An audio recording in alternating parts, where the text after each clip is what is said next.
নমস্কাৰ বহুদিনৰ বিৰতিৰ পিছত পুনৰ অন্য এটি ভিডিঅ' লৈ আপোনালোকৰ মাজত উপস্থিত হৈছোঁ মই কেশৱ। আজি আমি এই ভিডিঅ'টিত সাম্প্ৰতিক চলি থকা দিহিং পাটকাইটোনো কি এই বিষয়ে সহজ সৰল ভাষাত আলোচনা কৰিম আৰু লগতে ইয়াৰ লগত জড়িত বিভিন্ন দিশসমূহৰ বিষয়েও আলোচনা কৰিম। ৰাষ্ট্ৰীয় বন্যপ্ৰাণী পৰিষদে চলিত বৰ্ষৰ 7 এপ্ৰিলত দিহিং পাটকাই অভয়াৰণ্যৰ অন্তৰ্গত হস্তিৰ বাবে সংৰক্ষিত চালেকি বনাঞ্চলৰ 98.59 হেক্টৰ ভূমিত অপেন কাষ্ট কোল মাইনিঙৰ বাবে কোল ইণ্ডিয়া লিমিটেড নামৰ প্ৰতিষ্ঠানটোক অনুমতি প্ৰদান কৰাৰ লগে লগেই অসমত ইয়াৰ বিৰোধিতা আৰম্ভ হয়। ৰাষ্ট্ৰীয় বন্যপ্ৰাণী পৰিষদে অপেন কাষ্ট কোল মাইনিঙৰ বাবে কোল ইণ্ডিয়া লিমিটেডক অনুমতি প্ৰদান কৰাৰ লগে লগে পূবৰ আমাজন হিচাপে খ্যাতি লাভ কৰা দিহিং পাটকাই অভয়াৰণ্যত থকা জীৱ জন্তু তথা পশু পক্ষীৰ জীৱনলৈ ভাবুকি আহি পৰে। এই কথা লক্ষ্য ৰাখি অসমৰ বিভিন্ন দল সংগঠন তথা জনসাধাৰণ আৰু ছাত্ৰ নেতাসকলে চৰকাৰে দিয়া এই অনুমতি যাতে সোনকালে উঠাই লয় তাৰ প্ৰবল দাবী জনায়। বিভিন্নজনে ছ'চিয়েল মিডিয়াৰ সহায়ত #SaveDihingPatkai #IamDihingPatkai বুলি শ্লোগান উলিয়াও দেখিবলৈ পোৱা গৈছে। লকডাউন চলি থকাৰ মাজতেই প্ৰধানমন্ত্ৰীৰ অধ্যক্ষতাত থকা ৰাষ্ট্ৰীয় বন্যপ্ৰাণী পৰিষদে অপেন কাষ্ট কোল মাইনিঙৰ বাবে অনুমতি প্ৰদান কৰা বিষয়টো এক RTIৰ জৰিয়তে বিস্তৃতভাৱে প্ৰকাশ পায়। অসমৰ সক্ৰিয় প্ৰকৃতিবিদ ৰোহিত চৌধুৰীয়ে RTI দাখিল কৰাৰ পাছতেই এই কথা স্পষ্ট হৈ পৰে যে নতুনকৈ প্ৰস্তাৱিত কয়লা খননৰ যি ভূমি আছে সেই ভূমিত 2003 চনৰ পৰাই কোল ইণ্ডিয়া লিমিটেডে অবৈধভাৱে কয়লা খনন কাৰ্য চলাই আহিছিল। দ্য কুইণ্টৰ সাংবাদিকৰ সৈতে কথা বতৰাত প্ৰকৃতিবিদ ৰোহিত চৌধুৰী এই কথাও সদৰি কৰে যে ৰাষ্ট্ৰীয় বন্যপ্ৰাণী পৰিষদে অনুমোদন জনোৱাৰ আগত ৰাজ্যিক বন্যপ্ৰাণী পৰিষদেহে কয়লা খননৰ বাবে অনুমোদন জনাইছিল। এতিয়া প্ৰশ্ন হয় যে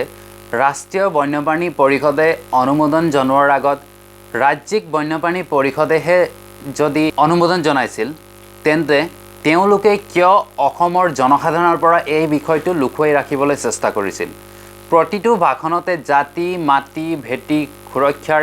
আশ্বাস দিয়া মুখ্যমন্ত্ৰী সৰ্বানন্দ সোণোৱালৰ অধ্যক্ষতাত থকা ৰাজ্যিক বন্যপ্ৰাণী পৰিষদে কেনেকৈ এনে এটা সিদ্ধান্ত গ্ৰহণ কৰিব পাৰিলে? বৰ্তমান ৰাজ্যিক বন্যপ্ৰাণী পৰিষদত অসমৰ বিশিষ্ট প্ৰকৃতিবিদকে ধৰি প্ৰকৃতিৰ লগত জড়িত বিভিন্ন সংগঠনো ইয়াৰ সদস্য হৈ আছে যদিও তেওঁলোকে এনে এটা সিদ্ধান্তৰ কিয় অনুমোদন জনায়? কয়লা খননৰ বাবে অনুমোদন জনোৱাৰ আঁৰত কিবা বৃহৎ স্বাৰ্থ জড়িত হৈ আছে নেকি? এই বিষয়ক লৈও এটা প্ৰশ্ন উত্থাপন হয়। ৰাষ্ট্ৰীয় বন্যপ্ৰাণী পৰিষদে কয়লা খননৰ বাবে জনোৱা অনুমতিৰ বিৰোধিতা প্ৰদান কৰি যেতিয়া অসমৰ জনসাধাৰণে প্ৰবল আন্দোলন আৰম্ভ কৰে তেতিয়া অসম চৰকাৰ এই বিষয়ত স্পষ্টীকৰণ দিবলৈ বাধ্য হয়। প্ৰকৃতিবিদ ৰোহিত চৌধুৰীৰ RTIৰ দ্বাৰা এই বিষয়টো অধিক বিস্তাৰ তথা প্ৰচাৰ হোৱাত গভীৰ নিদ্ৰাত থকা অসম চৰকাৰে সাৰ পালে। আন্দোলনৰ প্ৰতি লক্ষ্য ৰাখি অসম চৰকাৰে জনসাধাৰণক আশ্বাস দিবলৈ যত্ন কৰি কয় যে কোনো কাৰণতেই বনাঞ্চল ধ্বংস কৰি দিহিং পাটকাইত কয়লা খননৰ বাবে অনুমতি প্ৰদান নকৰে। মুখ্যমন্ত্ৰী সৰ্বানন্দ সোণোৱালৰ নিৰ্দেশমৰ্মে বিতৰ্কিত ঠাইডোখৰ পৰিদৰ্শন কৰি বনমন্ত্ৰী পৰিমল শুক্লবৈদ্য আৰু চন্দ্ৰমোহন পাটোৱাৰীয়ে এই বিষয়ত কি ক'লে সেয়া চাওঁ আহক। আমাৰ চৰকাৰ থাকাকালীন আমি বৃক্ষ ছেদন কৰি আমি ইয়াতে অপেন কাষ্ট মাইনিং বা আমি ইয়াতে কোনো মাইনিং বনাঞ্চল ধ্বংস কৰি আমি কয়লা খনন কৰি বন ধ্বংস কৰি বনাঞ্চল ধ্বংস কৰি এনভাইৰনমেণ্ট ধ্বংস কৰি সৰ্বানন্দ সোণোৱাল ডাঙৰীয়াৰ নেতৃত্বত চলা চৰকাৰে কয়লা খনন হ'ব নিদিয়ে। এইটো দায়িত্ব সহকাৰে মই আপোনালোকক কওঁ। যদি প্ৰকৃততে বিজেপি শাসিত সৰ্বানন্দ সোণোৱাল চৰকাৰ পৰিৱেশ ৰক্ষাৰ বাবে সজাগ আৰু প্ৰতিজ্ঞাবদ্ধ তেন্তে তেওঁলোকে কিয় ইমান ড্ৰামেটিক চিনবোৰ ক্ৰিয়েট কৰি আছে? যদি সঁচাকৈ তেওঁলোক পৰিৱেশ ৰক্ষা কৰিব বিচাৰিছে তেন্তে ৰাষ্ট্ৰীয় বন্যপ্ৰাণী পৰিষদে ৰাজ্যিক বন্যপ্ৰাণী পৰিষদক কয়লা খননৰ বাবে অনুমোদন বিচাৰোঁতে তেতিয়াই কিয় এই অনুমোদনক কেঞ্চেল কৰিব পৰা নাছিল? বনমন্ত্ৰী পৰিমল শুক্লবৈদ্য আৰু চন্দ্ৰমোহন পাটোৱাৰীয়ে কোৱা কথাৰ সাৰাংশ হ'ল যে কোনো কাৰণতেই অসম চৰকাৰে বনাঞ্চল ধ্বংস কৰি অপেন কাষ্ট কোল মাইনিং হ'বলৈ নিদিয়ে আৰু লগতে তেওঁলোকে এই কথাও স্বীকাৰ কৰিছে যে 2003 চনৰ পৰাই কোল ইণ্ডিয়া লিমিটেডে তাত অবৈধভাৱে খনন কাৰ্য চলাই আছে। এতিয়া এই ক্ষেত্ৰত আপোনালোকৰ মতামত কি? মোৰ মতে মন্ত্ৰী দুইজনৰ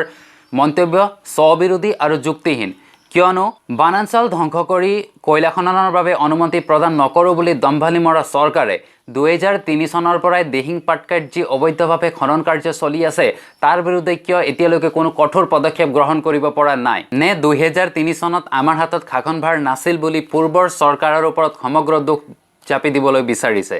ঠিক আছে আমি মানি লৈছোঁ 2003 চনত বিজেপি চৰকাৰ নাছিল কিন্তু যেতিয়া 2016ত বিজেপি চৰকাৰ ৰাজ্যৰ চৰকাৰ হিচাপে নিৰ্বাচিত হ'ল তেতিয়া তেওঁলোকে এই বিষয়টোৰ ওপৰত কিয় গুৰুত্ব নিদিলে বন বিভাগেও এই ক্ষেত্ৰত কিয় কোনো কঠোৰ পদক্ষেপ গ্ৰহণ কৰা নাছিল নে অসম চৰকাৰ বা সংশ্লিষ্ট বিভাগ এই বিষয়ত অৱগত নহয় বুলি ক'ব খোজে এখন ৰাজ্যৰ মুখ্যমন্ত্ৰী তথা সংশ্লিষ্ট বিভাগীয় মন্ত্ৰীয়ে নিজৰ ৰাজ্যত ক'ত কি ঘটি আছে বা নিজৰ ৰাজ্যৰ বিষয়ে যদি একো অৱগত নহয় বুলি ক'ব খোজে তেন্তে ই মন্ত্ৰীজনৰ অকৰ্মণ্যতাৰ পৰিচয় নিদিয়েনে কেৱল জনসাধাৰণৰ প্ৰতিবাদ আৰু আন্দোলনৰ হেঁচাত পৰি অবৈধ কয়লা খনন কৰা প্ৰতিষ্ঠানক জৰিমনা বিহা বা আমি পৰিৱেশ সংৰক্ষণৰ বাবে দৃঢ় প্ৰতিজ্ঞ বুলি মিডিয়াৰ সন্মুখত থিয় হ'লে সকলো সমস্যাৰ সমাধান হ'ব জানো আসলতে এই সকলোবোৰ প্ৰশ্নৰ উত্তৰ ইতিমধ্যে অসমৰ জনসাধাৰণে পাইছে যিয়েই নহওক শেহতীয়াকৈ ৰাজ্য চৰকাৰে নিজেই উপলব্ধি কৰিয়েই বা জনসাধাৰণৰ হেঁচাত পৰি জনসাধাৰণৰ সন্মুখত নিজক ক্ষুদ্ৰ প্ৰতিষ্ঠা কৰিবৰ কাৰণে প্ৰকৃতিৰ বিৰুদ্ধে আমি একো কাম নকৰোঁ প্ৰকৃতিক ধ্বংস কৰি আমি কোনো কয়লা খনন হ'বলৈ নিদিওঁ বুলি এক স্থিতিৰ ৰখা দেখা গৈছে যিটো নেকি অসমৰ জনসাধাৰণৰ পক্ষত কিন্তু চৰকাৰৰ এই স্থিতি কিমান দিনলৈ অটুট থাকিব সেই এটা ডাঙৰ প্ৰশ্ন কিন্তু এই ক্ষেত্ৰত চৰকাৰৰ স্থিতি কিমান দিনলৈ অটুট থাকিব সেয়া নিৰ্ভৰ কৰিব কেৱল অসমৰ জনসাধাৰণৰ ওপৰত এতিয়া মনত প্ৰশ্ন হয় যে কিয় চৰকাৰৰ স্থিতি বা সিদ্ধান্ত জনসাধাৰণৰ মতামতৰ ওপৰত নিৰ্ভৰ কৰে এই ক্ষেত্ৰত জনসাধাৰণৰ ভূমিকা কি আসলতে কেতিয়াবা ৰাজ্য চৰকাৰে জনসাধাৰণক ৰাজ্যত সংগঠিত হৈ থকা বিভিন্ন ঘটনাৰ পৰা আঁতৰাই ৰাখিবলৈ চেষ্টা কৰে বা আঁতৰাই ৰাখে কিন্তু যেতিয়াই জনসাধাৰণ এই বিষয়ত অৱগত হয় বা সেই বিষয় জ্ঞাত হয় তেতিয়াই জনসাধাৰণে চৰকাৰক প্ৰশ্ন কৰে যে এই বিষয়টো কিয় এনেকুৱা হ'বলৈ পালে এই বিষয়টো এনেকুৱা নহয় এনেকুৱা হ'ব লাগিছিলে যেতিয়াই এনেদৰে জনসাধাৰণে প্ৰতিবাদ আৰম্ভ কৰে তেতিয়া চৰকাৰে জনসাধাৰণৰ ইচ্ছা বা আকাংক্ষাৰ প্ৰতি গুৰুত্ব দি জনসাধাৰণৰ মতামতৰ ওপৰত ভিত্তি কৰিয়েই যিকোনো সিদ্ধান্ত গ্ৰহণ বা পুনৰ বিবেচনাৰ বাবে বাধ্য হয় ঠিক একেদৰেই যদি অসমৰ জনসাধাৰণে চৰকাৰৰ বিৰুদ্ধে প্ৰতিবাদ কৰি থাকে আৰু দিহিং পাটকাইৰ যি কয়লা খননৰ বাবে অনুমতি প্ৰদান কৰিছে সেয়া উঠাই ল'বলৈ দাবী জনাই থাকে তেতিয়া চৰকাৰে এই বিষয়টো পুনৰ বিবেচনা কৰি ভাবিবলৈ বাধ্য হ'ব আৰু অৱশেষত সিদ্ধান্তটো উঠাই ল'বলৈ মান্তি হ'ব যদি দিহিং পাটকাইত অপেন কাষ্ট কোল মাইনিং কৰিবলৈ হয় তেন্তে প্ৰথমে সেই ঠাইত থকা বনাঞ্চল কাটি ধ্বংস কৰাৰ প্ৰয়োজন কিন্তু ভূভাগৰ ওপৰত থকা প্ৰাকৃতিক সম্পদ যেনে শিল বালি অথবা বনাঞ্চল ৰাজ্যিক তালিকাৰ অন্তৰ্ভুক্ত কিন্তু খনিজাত সম্পদ বা ভূগৰ্ভৰ তলৰ সম্পদ যেনে কয়লা আদি কেন্দ্ৰীয় তালিকাৰ অন্তৰ্ভুক্ত সেয়েহে যদিও কেন্দ্ৰীয় চৰকাৰৰ হাতত কয়লা খননৰ অধিকাৰ আছে কিন্তু যদি ৰাজ্যিক চৰকাৰে বনাঞ্চল ধ্বংস কৰি কয়লা খননৰ বাবে অমান্তি হয় বা অনুমতি নিদিয়ে তেতিয়া কেন্দ্ৰীয় চৰকাৰে কোনো প্ৰকাৰেই সেই ঠাইডোখৰত অপেন কাষ্ট কোল মাইনিং কৰিব নোৱাৰিব কিয়নো বনাঞ্চলৰ ওপৰত কেৱল ৰাজ্যিক চৰকাৰৰহে অধিকাৰ আছে কিন্তু এই ক্ষেত্ৰত যদি ৰাজ্যিক চৰকাৰে কেন্দ্ৰীয় চৰকাৰক বনাঞ্চল নষ্ট কৰি কয়লা খননৰ বাবে ইংগিত দিয়ে তেতিয়া কেন্দ্ৰীয় চৰকাৰে মুক্তভাৱে কয়লা খনন কৰিব পাৰিব কিন্তু কেন্দ্ৰ আৰু ৰাজ্যত যদি বেলেগ বেলেগ দলৰ হাতত শাসনভাৰ থাকে তেতিয়া ৰাজ্যিক চৰকাৰে কেন্দ্ৰক সহজতে এই ক্ষেত্ৰত অনুমতি প্ৰদান নকৰে কিন্তু যদি একে দলৰ শাসনভাৰ ৰাজ্য আৰু কেন্দ্ৰত থাকে তেতিয়া ৰাজ্যিক চৰকাৰে কেন্দ্ৰ চৰকাৰৰ নিৰ্দেশ মতে কাম কৰাটো নিশ্চয়হে এই ক্ষেত্ৰত ৰাজ্যৰ জনসাধাৰণ অধিক সক্ৰিয় আৰু সজাগ হোৱাৰ প্ৰয়োজন চৰকাৰৰ বিভিন্ন কাম কাজৰ প্ৰতি নজৰ ৰখাৰ দৰকাৰ কোনো কাৰণতে যাতে ৰাজ্যিক চৰকাৰে কেন্দ্ৰৰ লগত মিলিত হৈ বনাঞ্চল ধ্বংস কৰি কয়লা খনন কাৰ্যক আগবঢ়াই নিব নোৱাৰে তাৰ বাবে গুৰুত্ব দিয়াটো ৰাজ্যৰ জনসাধাৰণৰ দায়িত্ব জনতাৰ প্ৰতিবাদৰ হেঁচাত ৰাজ্য চৰকাৰে তেনে কোনো সিদ্ধান্ত গ্ৰহণ নকৰে যিটো ৰাজ্যৰ জনসাধাৰণে নিবিচাৰে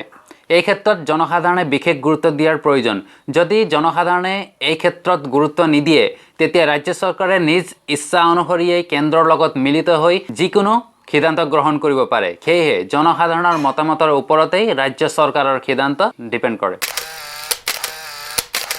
মেইন ষ্ট্ৰীম মিডিয়া আৰু ভাৰতৰ অন্য ৰাজ্যবোৰে এই বিষয়ত কিয় মাত মতা নাই তেওঁলোক কিয় এই বিষয়ত মৌন হৈ আছে? দুই এটা প্ৰিণ্ট আৰু ইলেক্ট্ৰনিক মিডিয়াৰ বাহিৰে অসমৰ এই স্পৰ্শকাতৰ বিষয়টোক আন কোনো মিডিয়াই কিয় প্ৰকাশ নকৰে, কিয় বাতৰি হিচাপে পৰিৱেশন নকৰে? প্ৰকৃতিৰ লগত জড়িত এই বিষয়সমূহ নিউজত কিয় কভাৰ কৰা নহয়? অসম তথা সমগ্ৰ উত্তৰ পূৰ্বাঞ্চলক মেইন ষ্ট্ৰীম মিডিয়াই ইগনোৰ কৰাৰ কাৰণ কি? গণতন্ত্ৰৰ চতুৰ্থ স্তম্ভ হিচাপে পৰিচিত সংবাদ মাধ্যম এতিয়া কেৱল বিজ্ঞাপন, মালিকী স্বত্ব, ৰাজনৈতিক দল আৰু অভিজাত শ্ৰেণীৰ নিৰ্দেশ মতেহে পৰিচালিত হৈছে নেকি? ভাৰতীয় মেইন ষ্ট্ৰীম মিডিয়া প্ৰকৃততেই নিৰপেক্ষ নে আন কাৰোবাৰ ব্যক্তিগত প্ৰপগেণ্ডাৰ আহিলা? কেৱল টিআৰপিৰ কাৰণেহে বাতৰি পৰিৱেশন কৰা বা টক শ্ব' অনুষ্ঠিত কৰাটো নিৰপেক্ষ সংবাদ মাধ্যমৰ উদ্দেশ্য আৰু লক্ষ্য হ'ব পাৰে নেকি? নে তেওঁলোকৰ টক শ্ব' আৰু বাতৰিত কেৱল হিন্দু আৰু মুছলমানৰ বিষয়টোহে স্থান পায়? নিজৰ বিপদৰ সময়ত নিজকে মাটিৰ মানুহ বুলি পৰিচয় দিয়া ৰিপাব্লিক টিভিৰ এডিটৰ তথা অ'নাৰ অৰ্ণৱ গোস্বামী এতিয়া নিমাত কিয়?